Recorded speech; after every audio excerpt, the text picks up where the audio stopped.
Hey everyone, welcome back to AFTV and welcome to the Starting 11 show. Arsenal could make it 9 wins out of 10 in the Premier League if they go to Ellen Road and collect the 3 points today. We're going to be finding out very, very soon the Starting 11. Is Gabriel Jesus fit? We know he missed the game in midweek. Is Tomiyasu going to return at left back? Lots to discuss and more here with Dan Potts. Welcome, Dan. Yes.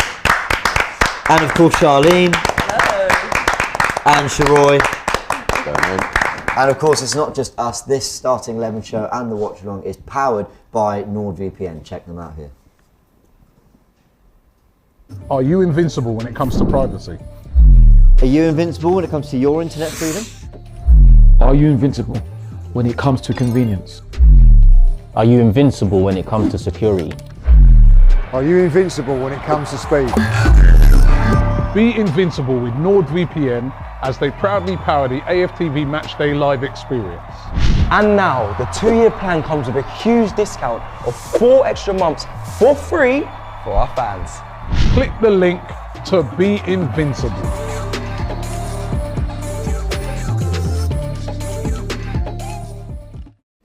Alright guys, scan the QR code in the top left corner there to be invincible. It's my top left, it's actually your top right. But go check that out, guys. I actually want to just show some love to NordVPN because it's that, like, when you go abroad and sometimes you want your home comforts as well, that's where I really get the best out of it. So, like, yeah, fair play to them because I'm always, you know, sometimes you need, I'm abroad on my holiday, whatever, but sometimes I want to indulge in what I'm enjoying at home, all that. So, yeah. Guys, 100%. welcome everyone. How are we all feeling? Excited! Yeah. Another game. I mean, this time last year it was just a completely different feeling, completely different atmosphere around the club. Whereas now we've just got off to a great start that I actually really, really look forward to our next fixture. They've absolutely earned our excitement. And what I mean by that is the performances, the results. This time last week beating Liverpool. How could we not be excited about this season? This is why I get annoyed when I hear fans saying, well, Arsenal, you know, don't get too ahead of yourself, Arsenal fans. And, you know, don't get too excited. Long way to... Okay, if you can't enjoy this... You know, the whole, enjoy the journey as much as the end. You know, well, why can we not enjoy this? I appreciate it. The last 2-3 years hasn't been exciting for us. It's been a chore in some games, you know what I mean? So, of course, we're going to be excited. We're playing great football, everyone's happy, and there's a good feel around the place. So, at the moment, you're looking forward to the weekends of football. And when there ain't football, it's frustrating. Yeah. Luckily, we've got a lot of football now, now in the World Cup, man. So. Yeah, we really do. Some might say too much, but listen, that's discussion for another much. day, because we know that it's an intense period for the players. But Sharoy, it's Ellen Road today, it's Leeds. Again, just on that excitement bit I was touching on, are you feeling that? Like, I can't believe I'm saying this. I went into the Northampton Derby and the Liverpool games, more like 55% excited, 45% nervous. It's normally 70% nervous. And Arsenal, it's because of their performances and where they're playing. Yeah, I couldn't agree more. Everything's been really convincing. I'd say since the Everton game at the back end of last season, to be honest. We were incredible throughout pre-season. I didn't want to get carried away because I thought, right, it might not be as competitive as the league is. But then as soon as the league started, we didn't change our tune at all, right? And looking at Leeds, I would have been slightly more nervous if it was still the Bielsa side, because I knew that at Ellen Road, even if they went 1 or 2 behind, they still believe they could score 4 or 5. I don't really think it's the same under Marsh, and I don't know if their fan base is as convinced by Marsh as they were by Bielsa. I think he's still trying to win them over. And I think if we could get an early goal today, that could really quieten them down. And our record against them recently has actually been quite good. I think we averaged 3 or 4 against them.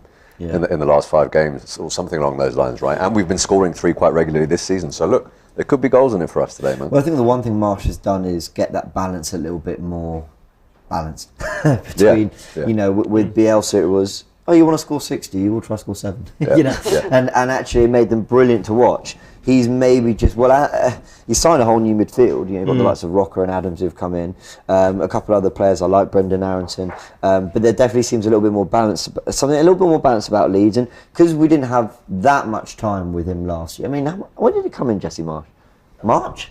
Was it March? It was late. Something like that. Jesse March come in March. I think it might have been. Don't forget that. We're still, I mean, me personally, who doesn't watch as much of Leeds, doesn't come as naturally to me just on the eye, like exactly what they are everywhere. You know, with Bielsa, it was a little bit more on the nose, if you know what I mean. With Bielsa, they were expansive, weren't they? They were really good to watch, attractive football. But I think what Jesse Marsh has done is they're a lot more hard-working. I think they're a more hard-working side, particularly that triangle. Really? Because the Bielsa sides were known for... I think in terms of intensity they were, but I'm talking about the kind of off-the-ball stuff. I think off the ball, they're really, really impressive, Leeds. And I think that Aronson's come in, that triangle at the moment of Rocker and Tyler Adams. And is it Moreno? in the middle. Those three. I think it is Rodrigo slots in there, the 10. So I think for me, there's a real kind of hard-working tenacity about the side, and I think there's a lack of quality in certain positions still at Leeds. Don't get me wrong. I don't think they're a fantastic side, but I do certainly respect them as a team that I think can cause the team's problems. So I think they're going to be hard-working today for sure. Well, listen, and also it's an advert for the Premier League when you see that they can go and pick up a midfielder from Bayern Munich. And add that kind of steal. We know Tyler Adams was a player that was fairly rated, and you saw the likes of Bamford, Rodriguez. So they can cause you problems, even though they lost Calvin Phillips and Rafinha. They're a side that can cause you problems. And listen, it was only a month ago they beat Chelsea 3-0. I know. Koulibaly did actually get a red card in that game as well, didn't he? Yeah. But yeah, I mean, we shouldn't take any teams lightly. We know this is the Premier League. You can't. Exactly, and things can just change just like that. However, I still do feel quite confident with everything that confidence. Sorry to cut you there, but you mentioned pre-season, Sharoy, and I think we were all doing the kind of humble, like, well, pre-season, you can't read too much into it. We'll see. Yeah. But also at the same time, it's all of us when we were having bad pre-seasons. We're saying, why don't we try and get our signings in early? Why don't we try have a good pre-season and see if it maybe sets the tone for this? And it has. I can't think of one bad Premier League performance we've had so far. I'm going to touch wood as I say that. but we can call a spade and look very objectively at the first 9 games of the Premier League season, and say the performances from pre-season have absolutely carried on to this. And they've translated into goals, crucially. Yeah. I know a lot of people might attribute that to us actually having a striker who's now putting the ball in the back of the net, but that for me is a bit too simplistic because we've shared the goals around so well, man. Saliba's scored, Odegaard scored, Saka scored, Martinelli scored, Jesus has scored, Partey chips in, Xhaka chips in. We get goals from absolutely everywhere now. So even though we do have that target man and it's translated into goals, I don't think it is just because of the Jesus signing as a standalone. And look, we've got the endorsement of Champagne Puppy Drake, man. He's put nearly $1 million Canadian dollars on us winning today, and if he wins and if Barca win, he takes home close to $4 million. So I think if we're not at the edge of our seat, he definitely will be with that much money on today's game. I've never heard of this. Apparently, there's the Drake curse or something. What is this? In fact, he took it. Exactly, just for the game. Even Anthony Joshua was undefeated until he took a photo with Drake, man. I mean, it's just. Because Drake was seen. He took a picture with the Barca shirt, didn't he? It's sort of like what people say about whenever Aaron Ramsey scores. Man. It's basically sort of a similar sort of thing where if you get Drake's endorsement before any sporting event, it tends to go wrong for you. So that's why I'm a little bit more nervous now. But any chance he took a picture with a Leeds shirt? that would be ideal. Keep an eye on Insta. This is the 10th Premier League game of the season. When do we start taking notice of it, Dan? When do we stop and start looking at the league table and going, things are starting to shape up the way, and listen, things can change massively because it's only a quarter of the way through. But when do you start paying attention to it a little bit more? This season's different than most because of the World Cup for me now. So I think we have to wait for this competition to be over and then start looking at where we are. You can only judge football now. You can always look into the future and say, are Arsenal going to sustain this? That's the big question to everyone. When you start taking it seriously, I think towards the latter part of the new year, that's where I think it matters because things can go wrong between now and then for many clubs, not just Arsenal. So I think you can only look at how teams are playing now. There's only City and Arsenal, in my opinion, that are attractive to watch and that look like they are playing like title contenders. So if you ask me now, are Arsenal title contenders? The factual answer is yes, because we're top of the league. If you ask me in March, is that going to be the same? I hope it is. I hope it's still top of the league. But I think if we can continue the form going into this World Cup and actually get to that World Cup stage, knowing that when we do join the Premier League, we're sitting top of the league or second, we've got to be taken seriously towards when that kind of competition starts. And I think, coming off the back of what Sharoy was saying about pre-season, there was a stat I read somewhere the other day that Ramsdale was the only player not to assist a goal this season for Arsenal. Wow. So really? That shows you that goals by committee is happening, but also the creativity in the side is pretty much everywhere. So and that's credit to the system as well, 100%. And the way people are used. But that's an amazing stat. I mean, fair play. Might steal that for tactical insight. I'll present it as my own. Make sure it's right though. Yeah, I've got a great stat for you. Make sure it's right. When do you start looking and paying attention to the table, Charlie? When does it start getting that? Like the last few wins, I've loved them as wins. But I'm not winning. Like when we beat Liverpool, I'm not jumping for joy because we're top of the league. I'm jumping for joy because we beat Liverpool and the result and all that. But when do those wins, whether it's at home to 19th in the table or away to first, when do you start going, we're top of the league, and you actually start getting excited by that? Do you know, James, I'll be completely honest. I get excited straight away. Palace Friday night, no one else has kicked a ball. We're top of the league. If you look at my TikTok and my Instagram, you see I am just up there, I'm buzzing. But that's obviously, just celebrating the victory. And I guess the thing that convinces me even more is the way that the team are performing, the way that we are bouncing back from our mistakes and everything. It's just the whole mentality and everything. So when you're sitting consistently at the top of the table, ahead of Man City, and knowing, wow, we are actually competing with Man City right now. And when you look at our starting 11 as well as our other players as well, our second 11, everyone is coming on and having an impact. Even in our Europa games, we see Reece Nelson come in, showing quality, Vieira, Marquinhos. So I am taking us seriously, and I'm getting more and more convinced as the weeks go on and the performances keep improving. Troy, we first met on a Twitter space. I conducted one on Friday it was, and I was chatting to an Arsenal fan called Mo, and he said something very interesting. He said, last season we finished 5th, but I don't think we were the 5th best team. He thought we were the third best team, or at least 4th. But the point he was making was, the reason he said that's because when, for that one period in the season, we really did have everyone fit. We went on a run of 10 wins in 13 games or something. You include the Man City performance, a couple of draws in there.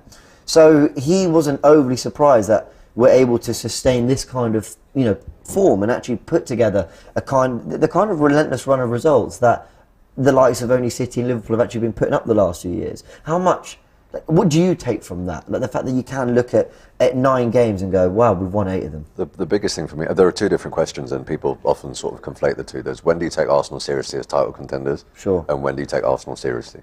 Right. They're 2 different things. And a really wicked metric for me is watching box to box.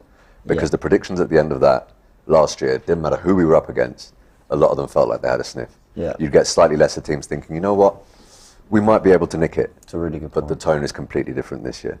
Everyone is saying, might have a point at best, because now people are starting to take Arsenal seriously. The title contender thing, I agree with Dan. You can talk about that if and when you're still knocking about. Sure. But just in terms of taking us seriously as a worthy opponent, every team is doing that, including the best in the league. And that it hasn't been that way for me for maybe in excess of a decade, if I'm being honest with you. And that is testament to what Arteta's done with this group of men.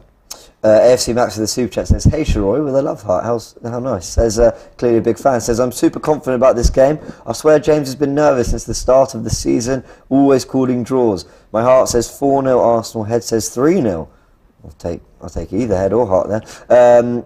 He says it's I think it's a midnight kickoff in Sydney. Yeah, he's in Australia. He's up at the most outrageous hours. It's the commitment Max has, not only to watching Arsenal, whatever time, wherever he is, but also to these streams as well. The guy could be resting and relaxing, getting some sleep before, but here he is engaging. Big up, Max. He's always on our Thank you for joining us. Literally, every channel he's on there, man. Top lad. Absolutely superb, Max. Thank you for all your support. We really appreciate it. He's going for a 4-0 or a 3-0 perhaps for Arsenal. And yeah, I get exactly what you're saying about why do we have to be getting 98 points and keeping up with City to be a good team? Because there's probably only 1, if not 2, in the world that performing at that level. So we're saying there's only ever 2 teams that are worth taking seriously in the world, at that one point.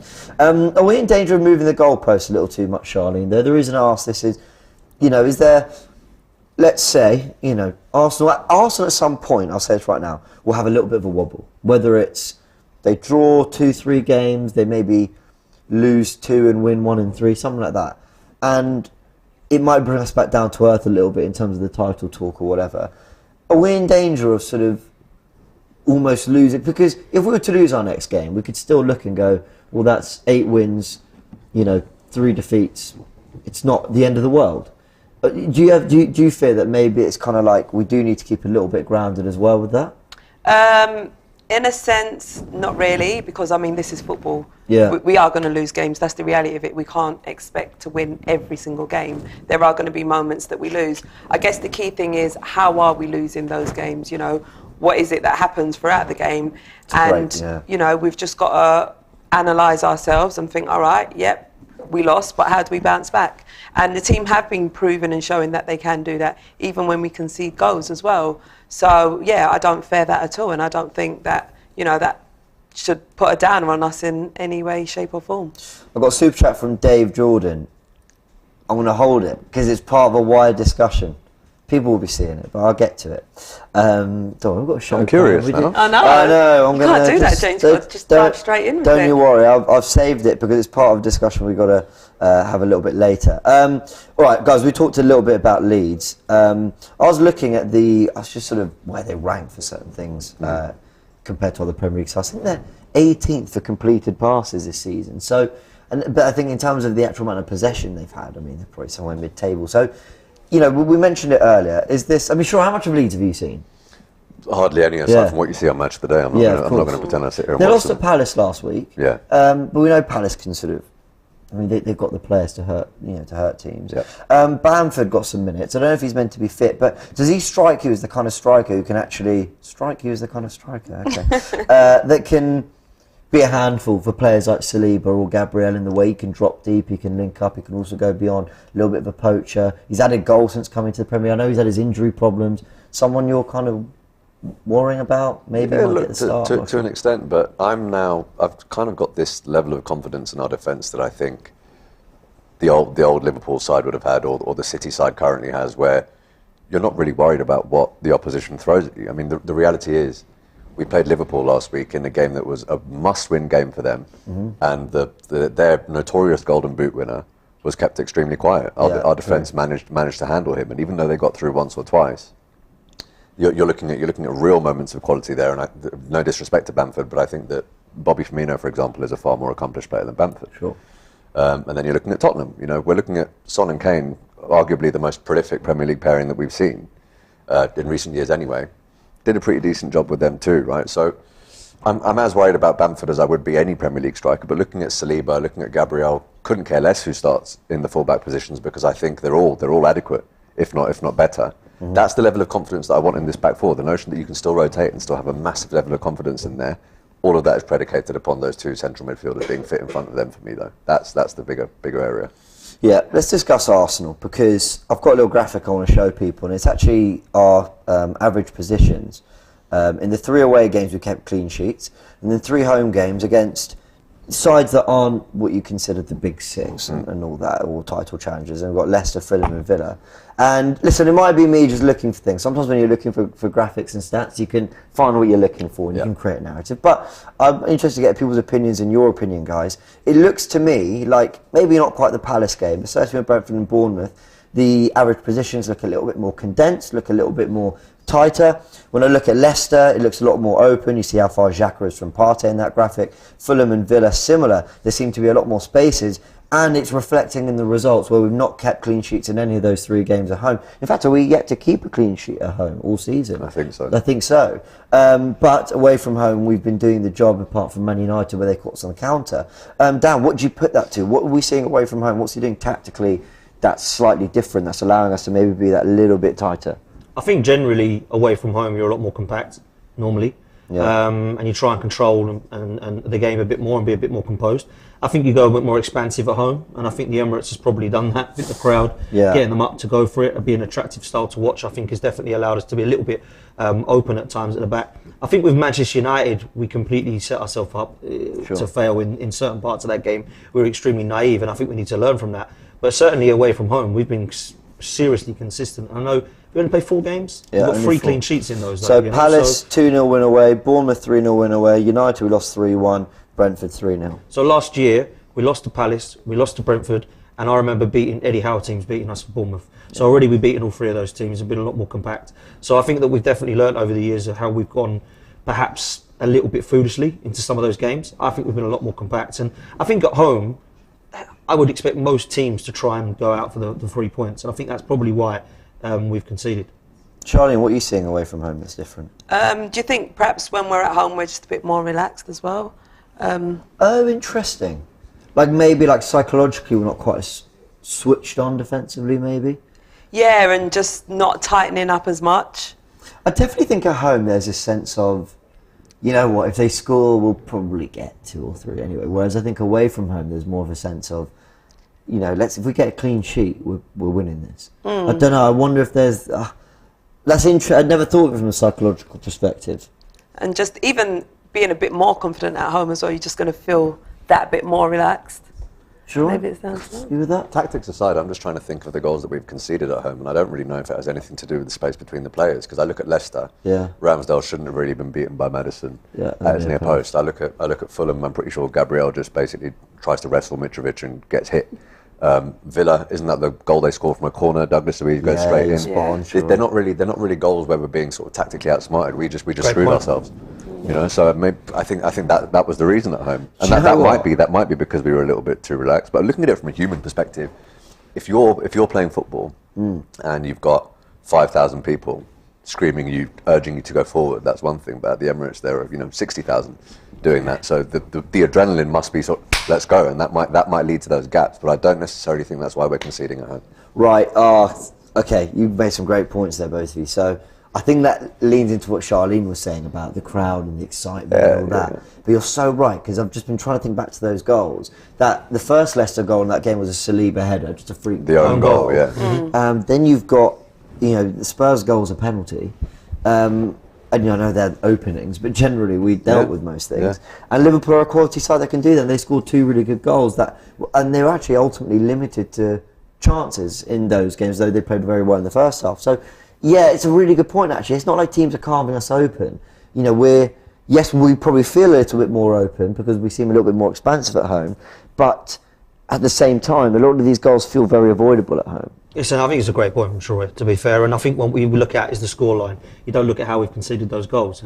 And it's crazy that you don't do that, because actually when you look at it, it's either come from an individual error, which can be ironed out, hopefully throughout the season, or it's come from a bit of quality from the striker. And I think that when you look at it, penalty from Kane, the corner goal that you talk about from Douglas Luiz, none of these goals were, oh my God, we've been left completely open. They've either been, we slipped up defensively, we scored an own goal, or we give away a penalty, or whatever it be. It's been like mistakes that you hope throughout the season you can iron out. And I think that's a great point, because if we were like a Leicester City, we're always conceding from set pieces, or we're always left wide open. Sure. I think there's more to it than that tactically, but actually if there's individual errors or quality from the strikers, there's not much for us to learn from it. Yeah, it's a great point. The one time actually it did feel like we just got it wrong positioning and all that was Old Trafford, when maybe we just got a bit excited and felt that there was a statement win there. And I think we bounced back away with from those. home. So exactly. Was away from home.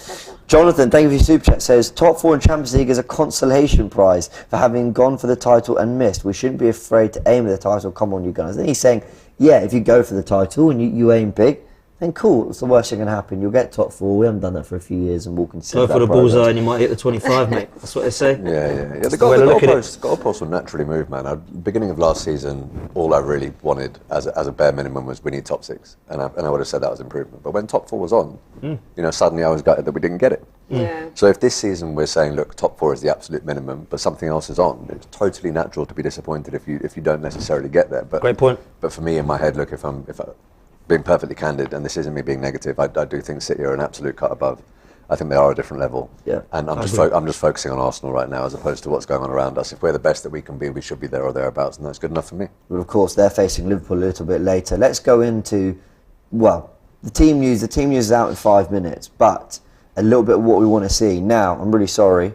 A comment's come in, Dan. It's aimed at you, I think. It might be talking about me. But he says, he goes, wait, does that guy on the left still hate Arteta for going for Tomiyasu instead of Tierney against Liverpool, or will he admit he was wrong? Hate Arteta. Apparently you hate him for starting. That's a bold statement. That's extreme. I would say I was confused about why Tomiyasu got left back over Tierney when Zinchenko was out, or which we knew he was going to be out. I think what you need to ask yourself is, would Zinchenko have started that game if he was fit? I would probably say no, because I think it was tactical now. There was nobody in this studio that said, God, that's brilliant bit of news that Tomiyasu playing. Yeah, no one was like, nobody got up and cheered. Everyone went, what? What's he playing for?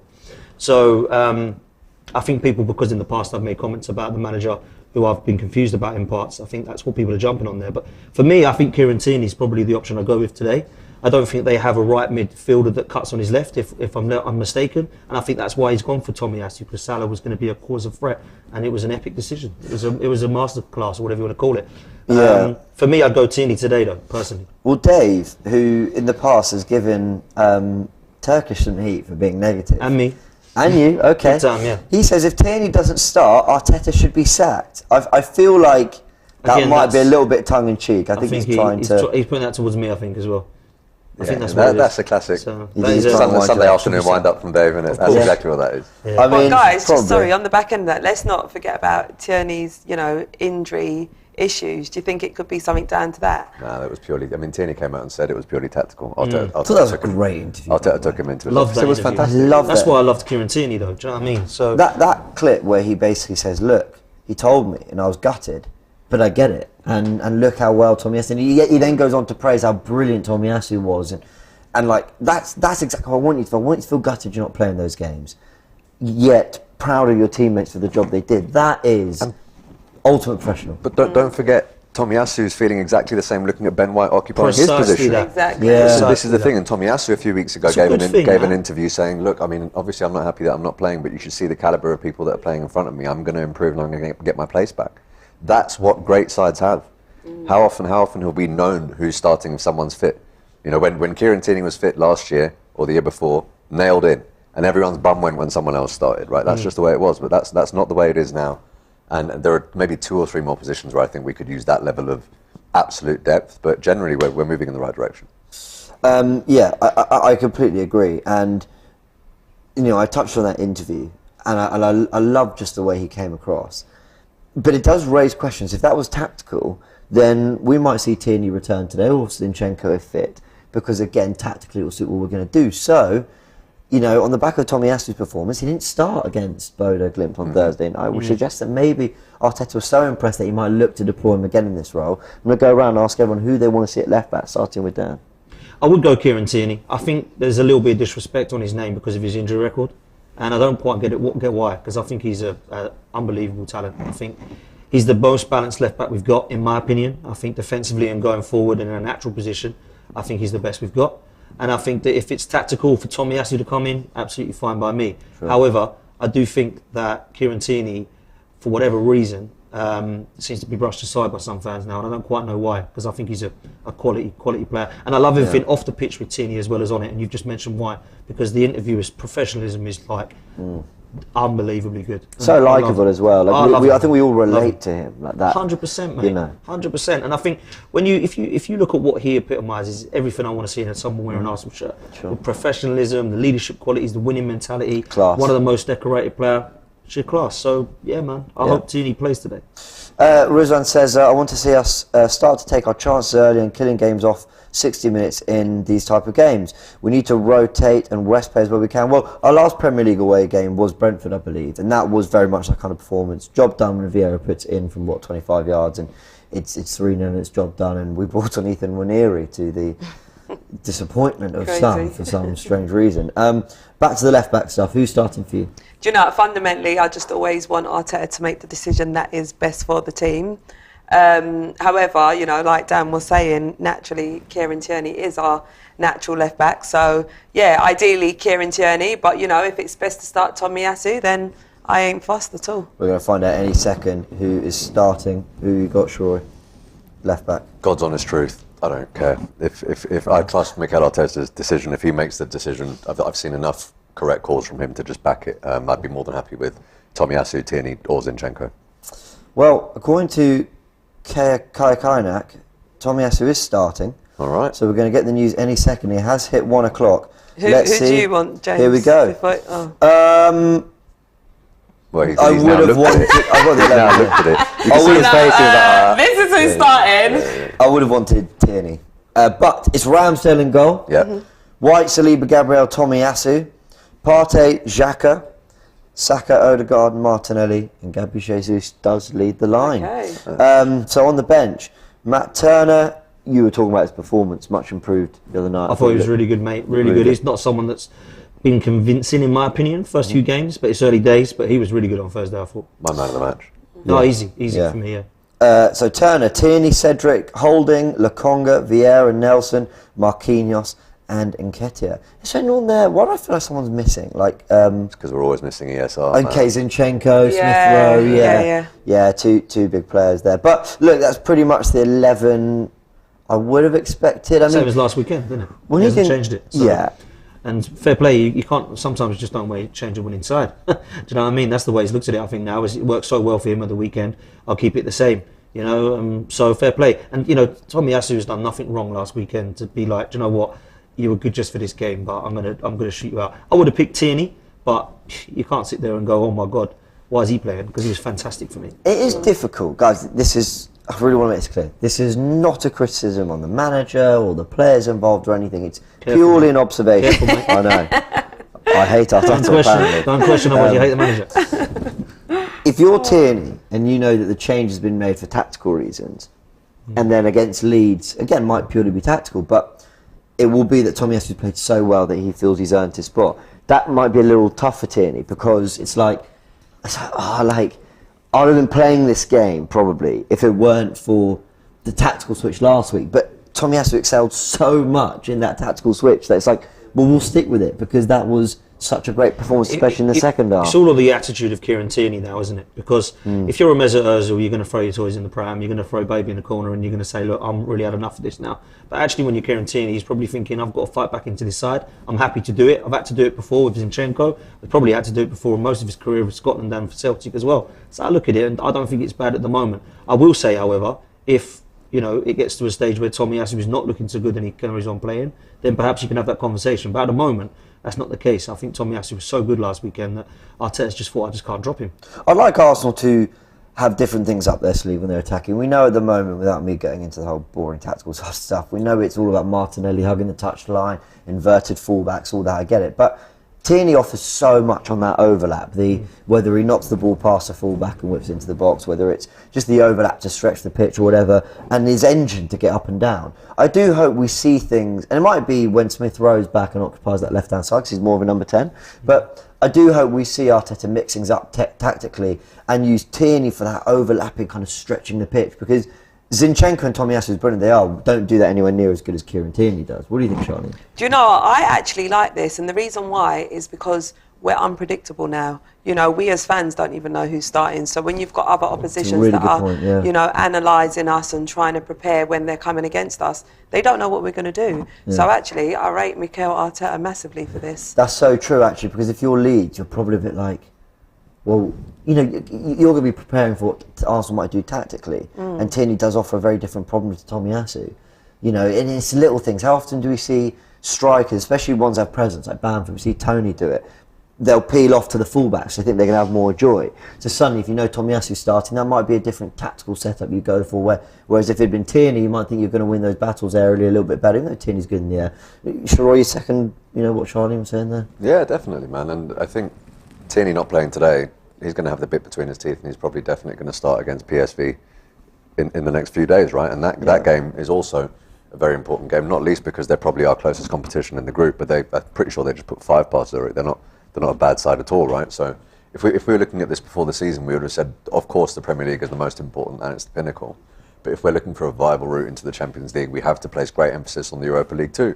You definitely don't want to come second in that group. So Kieran Tierney might be looking at it by saying, well, I'm actually playing in an equally important game this Thursday, and that's the benefit of having a squad. I think there was a great quote from, I think it was Tomiyasu. I don't know it word for word, but I think he said, look, forget whether it's Premier League minutes or whatever, like I'm playing important games for Arsenal, and I'm contributing to the season. So, I think that's also, I know that we have our preferences in terms of competitions and we categorise them in terms of importance, but I actually think as players, you can't really do that. I understand, but I think for them it's, I want silverware, I want to play games, I want to keep match fit, and so for them to have that slightly different mentality from the fans about, as long as I'm contributing, I'm playing, I'm keeping fit, I'm playing a big part in this. And both Tierney and Tomiyasu, even in the Premier League, whether it be through sub appearances or the odd, minutes and starts here, they've all had a big part to play, even though we know Zinchenko and White have ultimately been the starting fullbacks.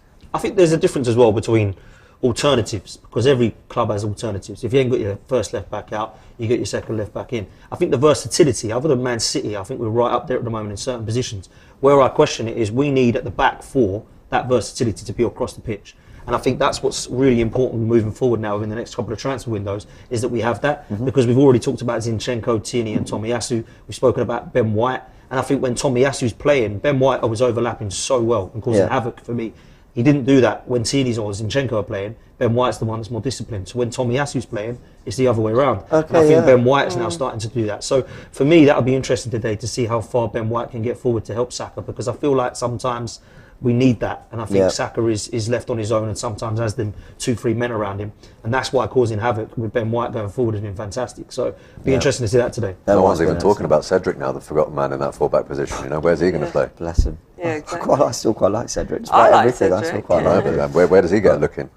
Yeah, well, yeah, Europa minutes probably, and the cups. League Cup. And, Yeah, maybe. yeah, but there's so much depth. It's a good in thing, that though, role, isn't it? but Of course. It's a good thing. 100%. I think, you remember when we went unbeaten and we had all this, we had Pires come off, Reyes come on, Kanu and Wiltord were on the bench with Bergkamp and Henry. Nobody was going, when are they going to get into the side? No, everyone was like, this is brilliant, we've got a squad, this is what we need to get back to. And we're starting to see that now in parts of the side. We need to see that moving forward in those positions as well now.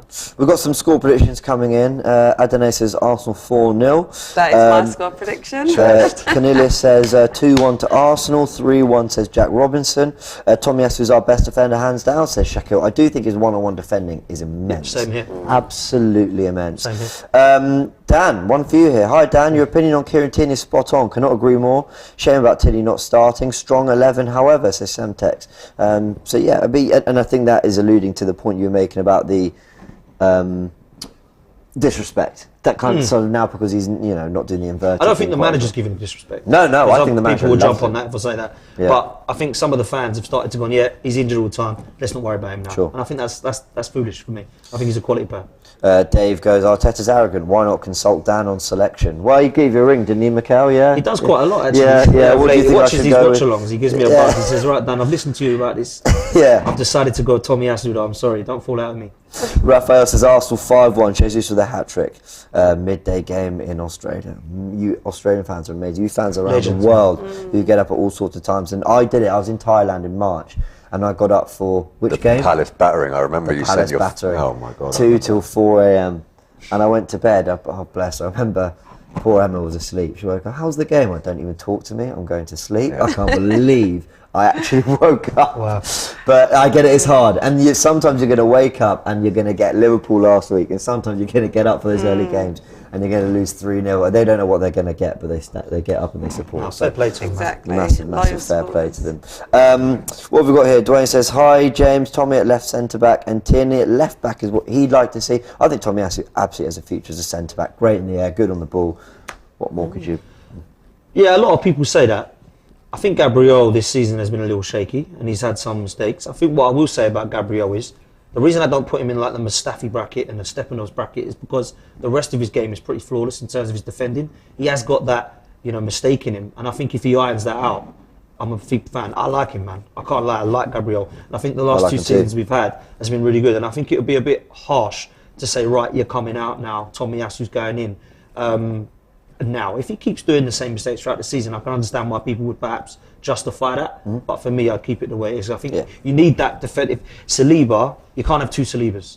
You need one of the Martin Keowns in there. For me, Gabriel was more of a Martin Keown than a Saliba. So yeah. Fluff, who's got a picture of a cat as his profile picture, says should really get our claws into Leeds. Meow. Fair play, man. Fair play. FC Max says Dan said it. I'm everywhere. Dan from Australia again. Big up, Max. Honestly. Sorry, Max from Australia says, I love all the Arsenal content, whether that be Dan's channel or Lee's or Highbury squad, etc. Always love hearing fans' opinion on this squad deal. It's about time we have players in every position. Big up, Max. Rizwan says, thoughts on Arsenal possibly going 4 points clear. Listen, I'll tell you what, Rizwan, because I don't like to jinx anything. We'll talk about that if we win. We'll have the Liverpool City game on if we win, and we can really indulge in that discussion. Let's get the job done. What have we got? Did you have a super chat that you're saving for later as well? That was Dave Jordan, wasn't it? Okay. Rye says, afternoon FTV, I won't lie, I'm trying not to take too much into as a big team naturally has competition for players, but I worry for Tierney's future. Okay, so I try not to look too much into it, but he worries. We sort of addressed that, but I get what you're saying. Roman says, I think it was smart by Arteta to mix players in Europe. Our young team needs experience, and Jesus and Zinchenko are pivotal in providing stability. Alright guys, let's give you the Leeds 11 and the Arsenal 11 to round things up. Leeds going with Meslier in goal, Stroik, Christensen, Koch and Cooper, I believe is the back 4. Adams and Rocker with Aronson, Harrison, Sinistera and Rodriguez. So it looks like Rodrigo will lead the line. Probably Aronson in the 10 with Sinistera and Harrison wide. So that's 2 direct Sinistera is a problem. Yeah, he's a good player. Back from suspension there as well. Yeah. Good player. Yeah. And Have of you course, got their bench as well? you do. Have a look. What was it? Right. Clayson, Ayling, Firpo, Llorente, Click, Somerville, Greenwood, Gale Hart, and Bamford. So Bamford is on there.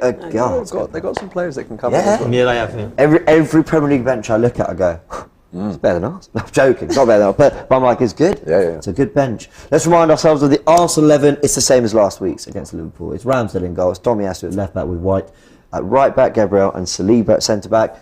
Testing my memory, Partey, Xhaka, Odegaard with Saka, Martinelli and Jesus. The likes of Marquinhos and Ketia on the bench, Nelson as well.